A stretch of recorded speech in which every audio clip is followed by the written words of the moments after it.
Hi good evening student, मैं मुकेश सिरसा आपका स्वागत करता हूं अपने यूट्यूब चैनल सिरसा क्लासेस में। जैसा कि आप जानते हैं कि आप इस सीरीज में कक्षा 12वीं गणित का अध्याय 1 कर रहे हैं, जिसके अंतर्गत हमारी प्रश्नावली 1.1 चल रही है। इसका नाम है संबंध एवं फलन। इसके अंतर्गत हमने अभी तक प्रश्न क्रमांक 8 तक कंप्लीट कर लिया था। इसके बाद आज हम इस वीडियो में इसका प्रश्न क्रमांक 9 हल करेंगे, जो कि कुछ इस प्रकार है। प्रश्न क्रमांक 9, सिद्ध कीजिए कि समुच्चय A बराबर x अवयव है z का, और जो इस प्रकार है कि 0 छोटा और बराबर है x के और x छोटा बराबर है 12 के में दिए गए निम्नलिखित संबंधों R में से प्रत्येक एक तुल्यता संबंध है। ये आपको यहाँ बताना है कि प्रत्येक इसमें क्या है, तुल्यता संबंध है। इसके अंतर्गत आपको दो क्वेश्चन दिए गए हैं, जिसमें पहला संबंध आपको दिया गया है R बराबर ए बी, इस प्रकार है कि a माइनस बी का मॉड 4 का गुणज है। दूसरा दिया गया है R बराबर ए बी, इस प्रकार है कि a बराबर b, और लास्ट में बोला गया है प्रत्येक दशा में एक से संबंधित अवयवों को ज्ञात कीजिए। तो सबसे पहले हम इसका प्रश्न क्रमांक 1 हल करते हैं। प्रश्न क्रमांक 1 लेते हैं यहाँ पे। इसके लिए समुच्चय क्या दिया गया है आपको, वो लिखते हैं पहले हम यहाँ पे। यहाँ समुच्चय दिया गया है a बराबर x अवयव है z का, जो कि इस प्रकार है कि 0 छोटा और बराबर है x के और x छोटा बराबर है 12 के। अब यहाँ पे आपको जो अवयव दिया है z का, तो यहाँ पे z क्या होता है, z होता है आपकी पूर्ण संख्या। पूर्ण संख्याएं इसमें लेनी है, ठीक है। x अवयव किसका रहेगा, z का, तो z क्या होता है, सब पूर्ण संख्या होता है। पूर्ण संख्या मतलब कहां से कहां तक की होती है पूर्ण संख्या आपकी, 0 1 2 3, मतलब प्राकृत संख्या जो होती है उसमें यदि हम 0 को शामिल कर देते हैं वो पूर्ण संख्या बन जाती है आपकी, पूर्णांक संख्या बन जाती है आपकी ये, ठीक है। तो उसमें 0 और शामिल कर देंगे तो आपको संख्या कहां से कहां तक लेनी है, आपको 0 से 12 तक की संख्या लेनी है। इसके अंतर्गत इस समुच्चय में 0 से 12 तक की संख्या आपको इसमें लेनी है। यहां तक आपको क्लियर समझ में आ गया होगा। z क्या होता है, पूर्ण संख्या। पूर्ण संख्या क्या होती है, 0 से स्टार्ट होती है, 0 से अनंत तक चलती है। लेकिन इस समुच्चय में हमसे बोला गया है कि आपको संख्या कहां से कहां तक लेनी है, 0 से 12 तक लेनी है आपने यहाँ पे। तो 0 से 12 तक संख्या लेते हैं। इसमें हम a बराबर ये हो जाएगा 0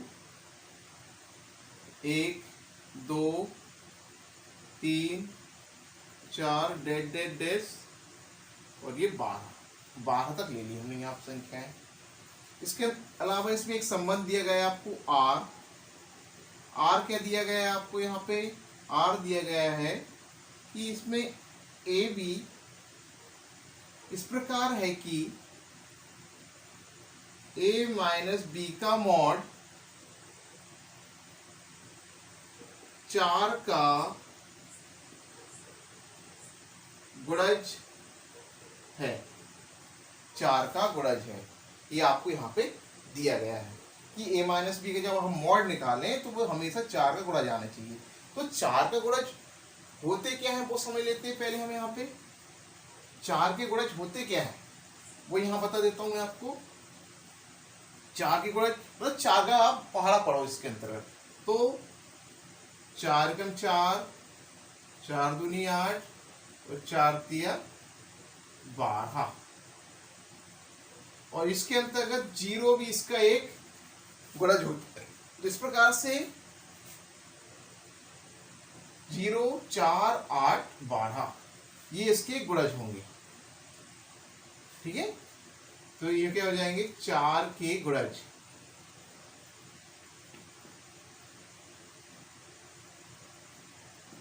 चार के गुणज क्या होंगे, 0 4 8 12, इस प्रकार से आपकी गुणज होंगे, ठीक है। तो इसको हम सॉल्व करते हैं। इसलिए हमको ये सिद्ध करना है कि ये संबंध जो होता है कैसा है, आपके तुल्यता संबंध है। और तुल्यता संबंध के लिए हमको क्या चीज पता होनी चाहिए, अब वो तीन चीजें इसमें सिद्ध करनी रहेगी। वो कुछ इस प्रकार है। पहला है इसमें आपको यहां बताना पड़ेगा सौतुल्य संबंध। सौतुल्य संबंध, अब सौतुल्य संबंध होता क्या है? यदि किसी भी अवयव की डबलिंग, किसी भी अवयव की डबलिंग यदि उसके अंतर्गत आती है, किसी भी अवयव की डबलिंग उसके अंतर्गत आती है, तो वो आपका एक सौतुल्य संबंध होता है। दूसरी शर्त क्या होती है? मैंने पहले की वीडियो में आपको बताया ये चीजें। तो दूसरी शर्त क्या होती है इसमें? सम्मित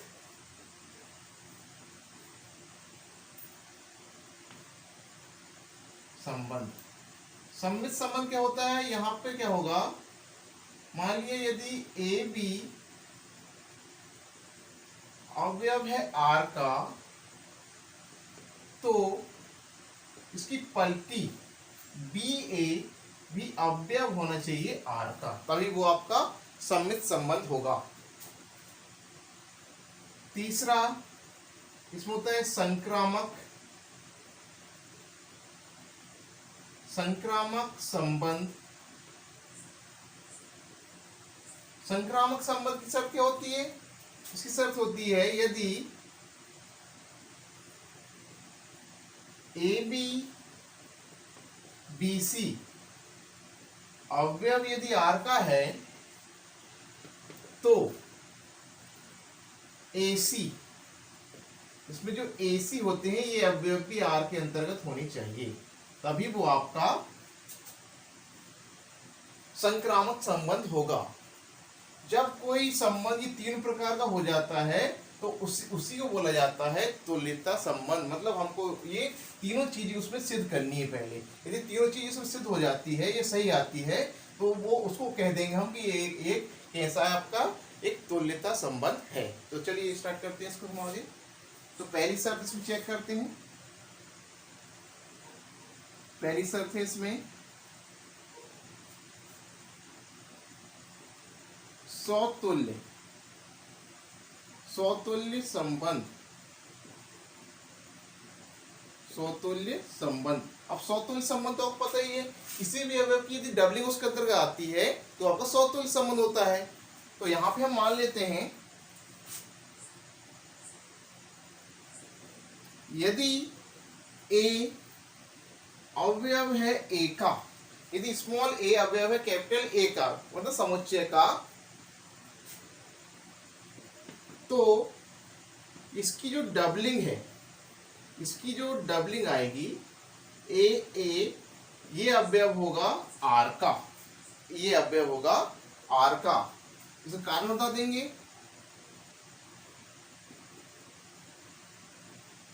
क्योंकि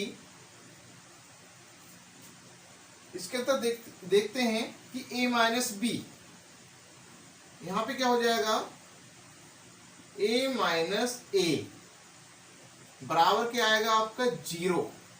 जीरो, और जीरो क्या होता है यहाँ पे, चार का गुणज है। और ये शर्त सही है आपकी यहाँ पे, तो यहाँ लिख देंगे।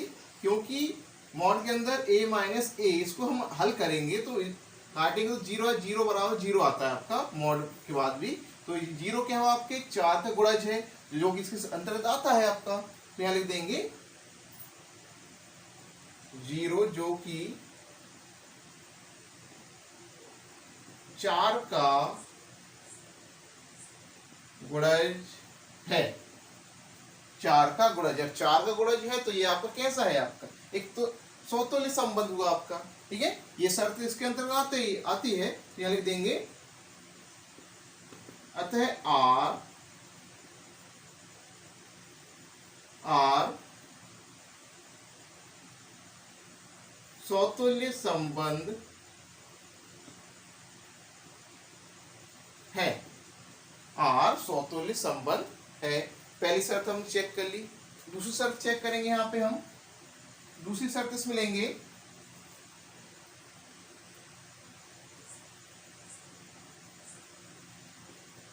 सम्मित संबंध। अब सममित संबंध की शर्त क्या होती है? यदि ए बी अवयव है आर का तो बी अवयव भी होना चाहिए आर का। तो यहां देखते हैं,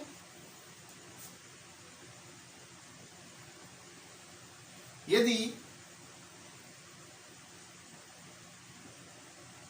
ए बी अवयव है आर का, इसका मतलब क्या हुआ? ए बी अवयव है आर का, अर्थात इसका मतलब हुआ कि मॉड के अंदर a माइनस बी क्या है?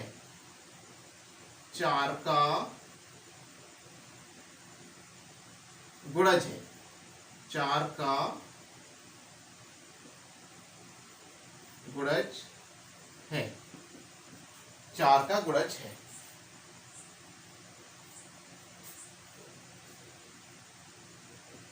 तो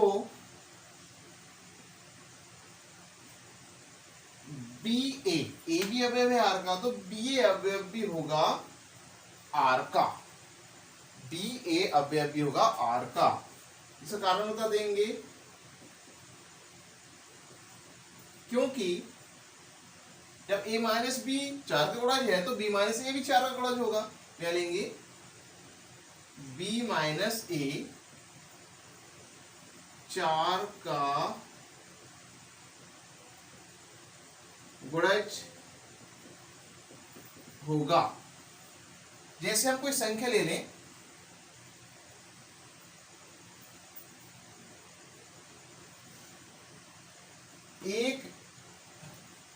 एक 9, यहां पे हमने ली एक संख्या 1 9।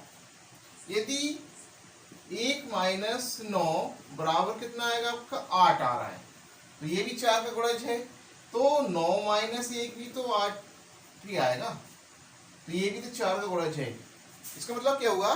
a माइनस बी जब 4 का गुणज है तो b माइनस ए भी आपका 4 का गुणज होगा। इससे क्या पता चलता है हमको कि ये भी एक ऐसा संबंध है आपका, एक सममित संबंध है। ये शर्त भी उसको कंप्लीट कर रहे हैं यहाँ पे। ठीक है, समझ में आया? यदि हमने कोई अवयव ले लिए 1 9, यदि 1 माइनस 9 बराबर माइनस 8, तो 8 भी क्या है आपका? 4 का गुणज है। तो इसका उल्टा करें तो 9 माइनस 1 भी आपका 8 है, तो ये भी तो आपका 4 की गुणज है। इस प्रकार से दोनों ही इसके अंतर्गत आते हैं। तो यहां हमने लिखा, यदि ए बी अवयव है आर का, अर्थात a माइनस बी 4 का गुणज है, तो b माइनस ए भी अवयव होगा आर का, क्योंकि b माइनस ए भी 4 का गुणज होगा। ठीक है, तो यहां हम बता देंगे, अतः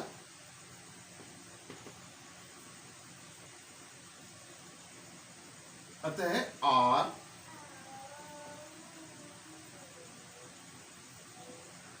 सममित संबंध है, आर सममित संबंध है। इस प्रकार से हमने इसमें दो शर्तें आपने यहां बता दी कि आपका ये आर जो है आपका यहाँ पे सममित संबंध आ गया है। एक शर्त और बतानी है आपको यहाँ पे, तो इसके लिए ये बता देते हैं। यहाँ पे हम एक शर्त को और बताना है, नेक्स्ट वाली, तो कुछ इस प्रकार है। तीसरी शर्त क्या बतानी है आपको यहाँ पे? तीसरी शर्त आपको ये बताना है,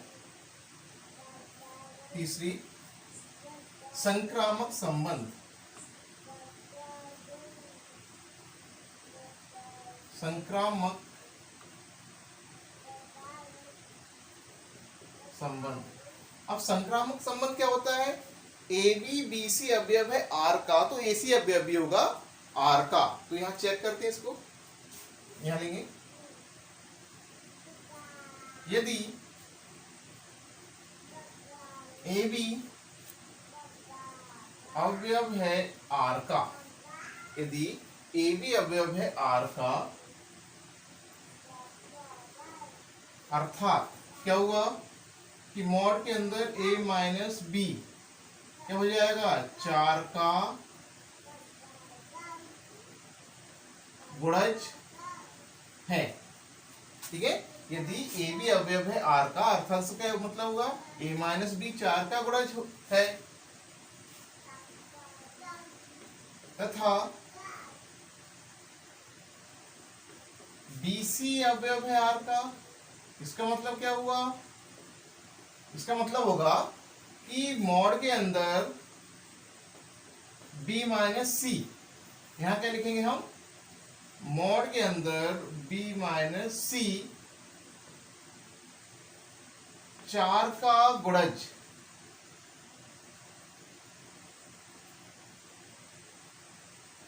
है। ये भी 4 का गुणज है, ठीक है।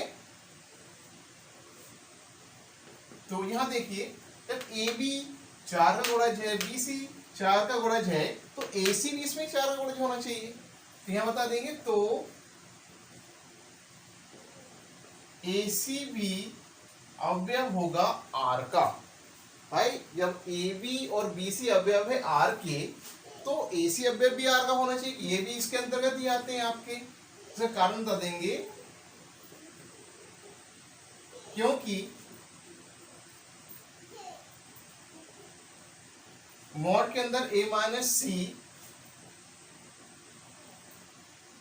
4 का गुणज होगा।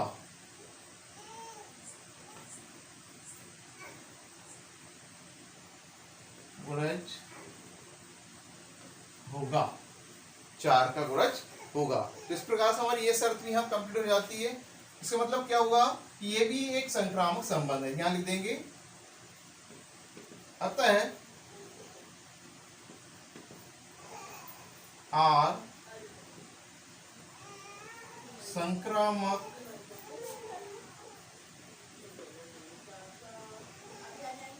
संबंध है। आर संक्रामक संबंध है।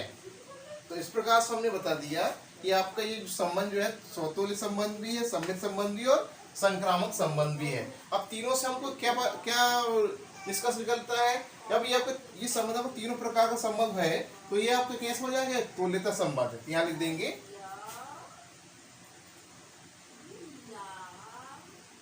चूंकि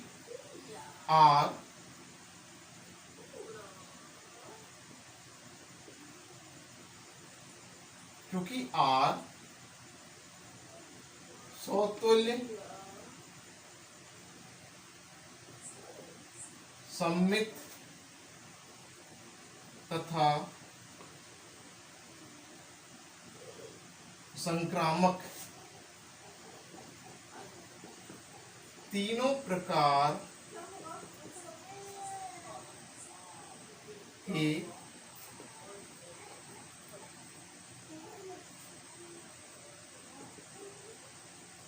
संबंध है। यहां बता दो, अतः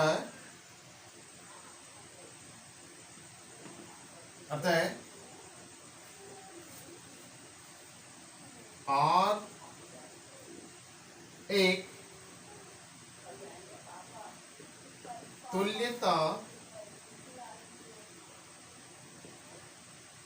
संबंध है। आर एक तुल्यता संबंध है। अब नीचे आपको इसमें एक क्वेश्चन और दिया था कि प्रत्येक दशा में एक से संबंधित अवयव को ज्ञात कीजिए। क्या लिख देंगे? एक से संबंधित अवयव, एक से संबंधित अवयव यहां पे लेंगे हम। अब एक से संबंधित अवयव क्या हो सकते हैं आपके यहाँ पे? अब यहाँ पे देखिए, कहां से कहां तक लेना है आपको? 0 से 12 के अंतर्गत लेने हैं आपको। तो यहाँ पे आपका क्या हो सकता है? एक 5,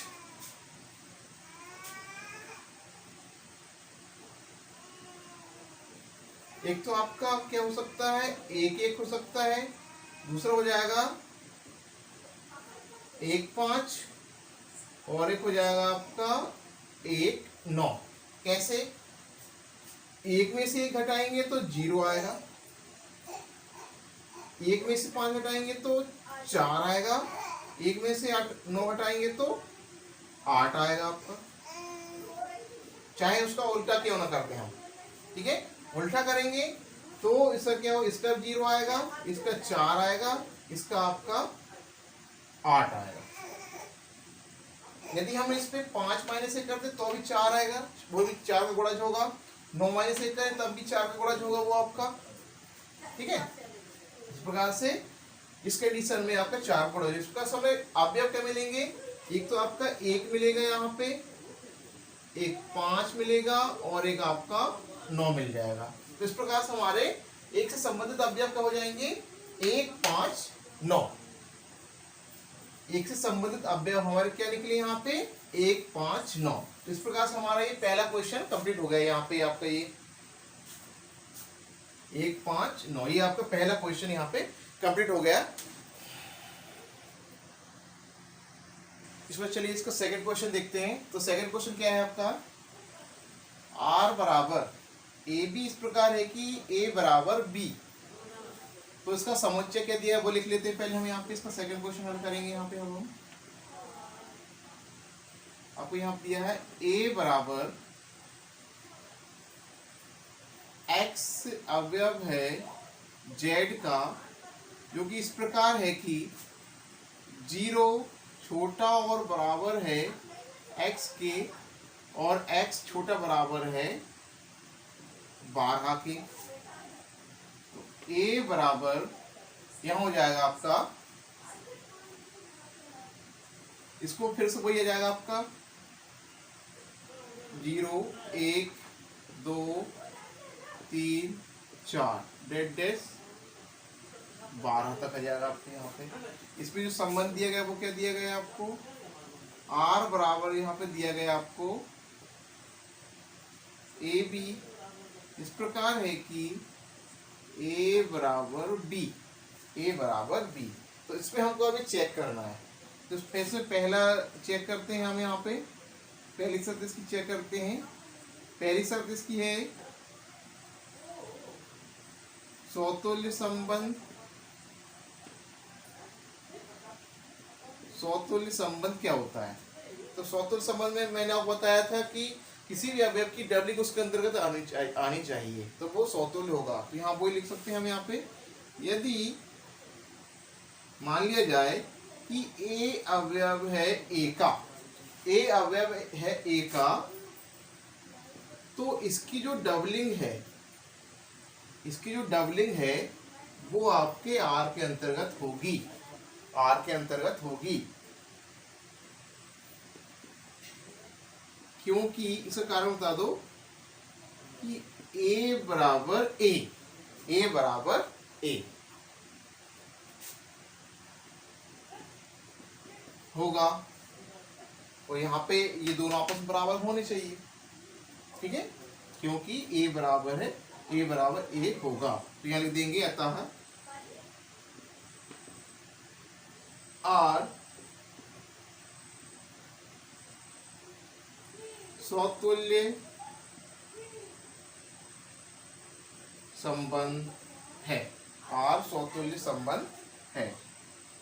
दूसरा लेंगे हम यहाँ पे, दूसरा क्या होता है इसके बाद,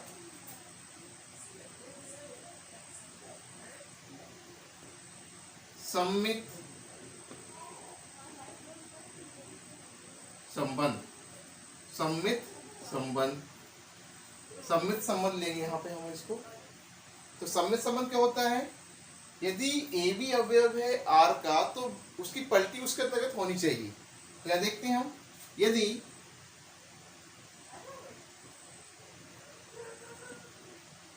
a भी अवयव है r का, इसका मतलब क्या होगा, अर्थात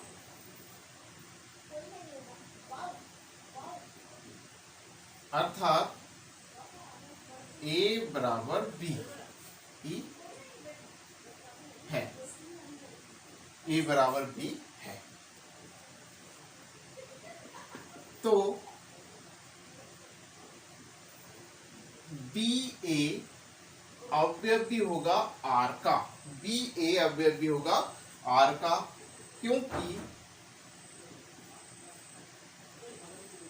क्योंकि b बराबर a, क्योंकि जब a भी ए बराबर है बी के, तो बी बराबर भी ए के होगा।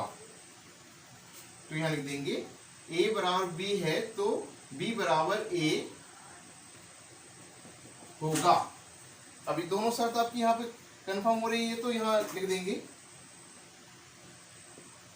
अतः आर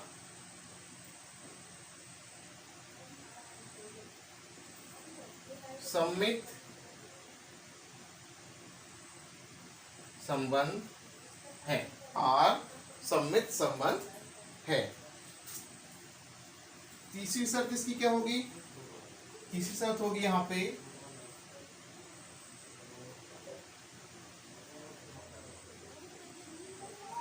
संक्रामक संबंध। अब संक्रामक संबंध की शर्त क्या होती है? ए बी बी सी अवयव है आर का, तो ए सी अवयव भी होगा आर का। तो यहां चेक करते हैं यहाँ पे, मान लिया यदि ए बी अवयव है आर का, इसका मतलब क्या होगा? अर्थात ए बराबर बी है, तो मतलब क्या हो जाएगा कि ए और बी आपस में कैसे हैं? बराबर है। तथा बी सी अवयव है आर का, इसका मतलब क्या होगा? अर्थात बी बराबर सी है, बी बराबर सी है। ठीक है, यहां से क्या समझना है आपको? यदि ए बी अवयव है आर का, मतलब क्या होगा कि दोनों आपस में कैसे, ए और बी आपस में कैसे होंगे? बराबर होंगे। यदि बी सी अवयव आर का रहेगा तो इसका मतलब क्या होगा? बी और सी आपस में कैसे होंगे? बराबर होंगे।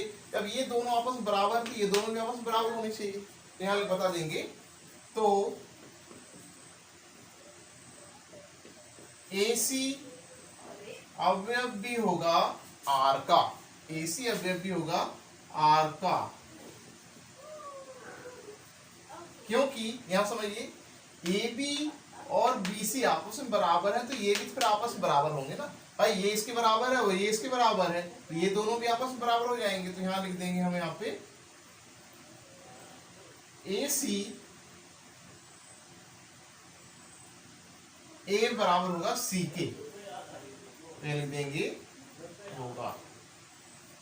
तो ए सी अवयव है आर का, क्योंकि ए बराबर होगा सी के, ए बराबर होगा सी के।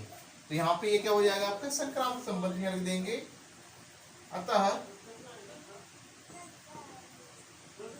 आर संक्रामक संबंध है, आर संक्रामक संबंध है, आर संक्रामक संबंध है। ये अपन ने यहां तक प्रूव कर दिया। जब आपका कोई संबंध स्वतुल्य सममित और संक्रामक सिद्ध हो जाता है, तो वो संबंध क्या कहलाता है? आपका तुल्यता संबंध। तो यहां लिख देंगे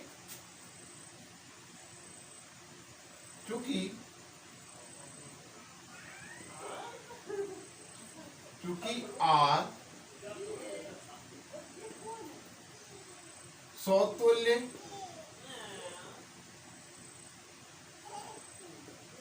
सममित तथा संक्रामक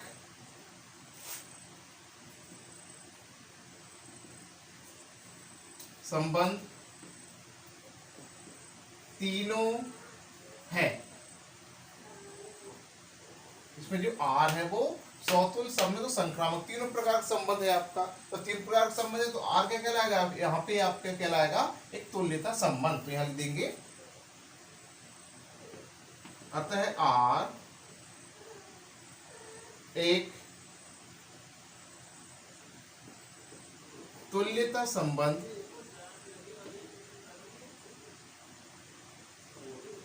है, आर एक तुल्यता संबंध है। तो इस प्रकार से हमने यहां सिद्ध कर दिया कि आपका जो संबंध कैसा है? आपका एक तुल्यता संबंध है। और लास्ट में आप एक चीज और बोली है यहाँ पे, प्रत्येक दशा में एक से संबंधित अवयवों को ज्ञात कीजिए। तो यहां लिखेंगे एक से संबंधित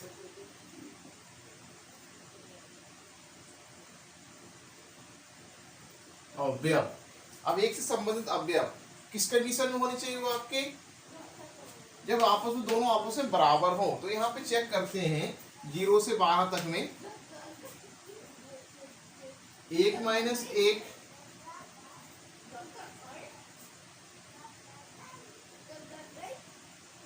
0। अब एक के साथ कोई भी चीज ले लो आप, यहाँ पे एक के साथ आप कोई भी चीज ले लेंगे तो वो उसकी संगत नहीं आएगी, क्योंकि आपको दोनों ही ए और बी के जो मान है समान लेने हैं। दोनों ही मान आपको यहाँ पे समान लेने हैं, वो भी एक से संबंधित होने चाहिए। तो केवल एक ही अवयव रहेगा इसका, जो क्या क्या कहलाएगा आपका एक में से एक घटाएंगे तब आपका 0 आएगा। एक से संबंधित अवयव क्या हो जाएगा आपका, केवल एक। तो इस प्रकार से हमने बता दिया कि एक से संबंधित अवयव भी आपका क्या है, एक से संबंधित अवयव आपका क्या आ गया, आपका एक आ गया। तो इस प्रकार से हमने प्रश्न क्रमांक 9 को हल कर लिया है। यदि आपने मेरे चैनल को सब्सक्राइब नहीं किया तो मेरे चैनल को सब्सक्राइब कर लीजिए, ताकि आने वाली वीडियो की नोटिफिकेशन आप तक पहुंच सके। और यदि आपको कोई दिक्कत आती है तो आप मुझे कमेंट्स करके मुझसे पूछ सकते हो। तो मिलते हैं फिर नेक्स्ट वीडियो में, तब तक के लिए बाय।